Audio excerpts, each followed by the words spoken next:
In order for scientific notation to be useful, you need to be able to add, subtract, multiply, and divide with scientific notation in order to use it in real world applications. So this video will walk you through that process.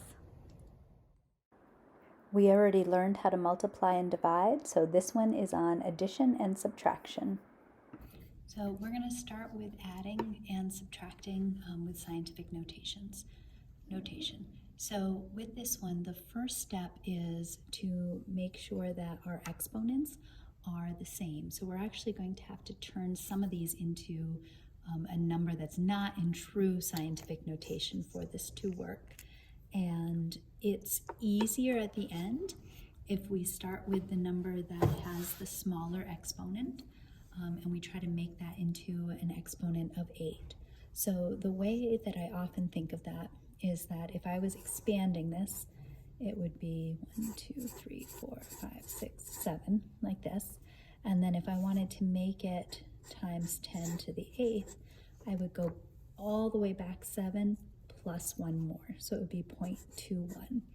And the reason I sort of walk you through that is that you don't necessarily have to show this work. You can do it in your head, but for now I'll probably show it out so that way you get used to sort of how you think about it. So now we have 3.2 times 10 to the 8th plus 0.21 times 10 to the 8th. Now if you think of what this truly is that these numbers basically just have a whole bunch of zeros after them that we would just add down, and they would be 0, 0, 0, 0. So when you add this, all you're doing is saying, okay, we're keeping the same number of zeros or the same place value. So you don't change that, and then you just add these. So it would be 3.41. That's it. The one thing, depending on how you change your original one, you also do need to make sure that this is in scientific notation when you write your final answer. So let's try another one. So again, I would choose the one that's smaller. And so how would I write this as 10 to the 4th? Yep. So I would think of it as 900, so that would be our full number. And then to make it 10 to the 4th, I would move it back 4. So it would be 0.19. And then we're going to add 2.41 times 10 to the 4th. Again, we keep the exponents. And then we just add, so 9, 10.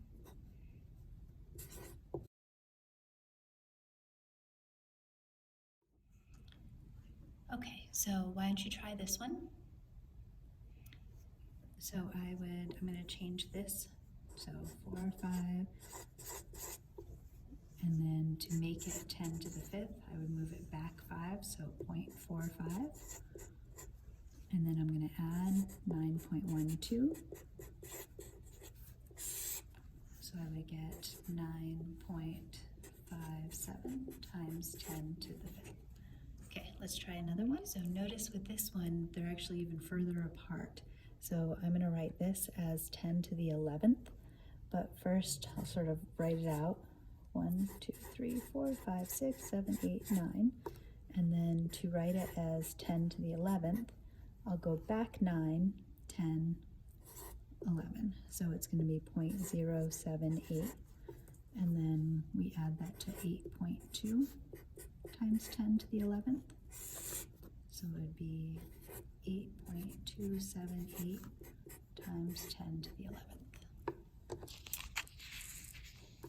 So this one, notice is subtraction. You're going to do it the same exact way as adding, except at the end you're going to subtract the 2 decimals. So first I want to write this as 10 to the 4th. So I'm going to look at it and move it back 4. So 0.231 times 10 to the 4th.